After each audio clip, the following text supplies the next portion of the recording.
யாரை பற்றி பார்க்க போகிறோம்னா, நம்ம நாம் தமிழர் கட்சியோட ஒருங்கிணைப்பாளர் தலைவர் பிரபாகரன் அவர்களுடைய ஆருயிர் தம்பி, ஆமைக்கறி விரும்பி, ராஜராஜ சோழனுடைய பேரப்புல செந்தமிழன் இப்படின்னு பெயர்களுக்கும் பட்டங்களுக்கும் சொந்தக்காரரான நம்ம அண்ணன் சீமான் அவர்களோட காண கிடைக்காத அரிய புகைப்படங்களை பற்றி தான் இந்த வீடியோவில் பார்க்க போகிறோம். முதல்ல நம்ம பார்க்க போகிற ஃபோட்டோ இதுதான். எம்ஜிஆர் அவர்கள் 1982 மதிய உணவு திட்டத்தை ஒரு அரசு பள்ளியில் தொடங்கி வச்சார். அப்போது அந்த பள்ளிக்கூடத்தில் யூகேஜி படிச்சுட்டு இருந்த நம்ம அண்ணன் சீமான் எம்ஜிஆர் அவர்களுக்கு தண்ணி வச்சிருக்காரு. அந்த சமயத்தில் எம்ஜிஆர் அவர்கள் அண்ணன் சீமானோட கையை தொட்டு பார்த்துருக்காரு. அப்போ எடுத்த ஃபோட்டோ தாங்க இது.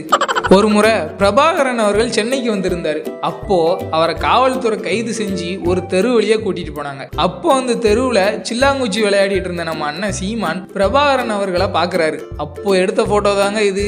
அது மட்டும் இல்ல, அவங்க 2 பேருக்குள்ள ஏற்பட்ட முதல் சந்திப்பு இதுதான் அப்படின்னு நம்ம அண்ணன் சீமானே அடிக்கடி சொல்லியிருக்காருன்னா பாத்துவாங்க.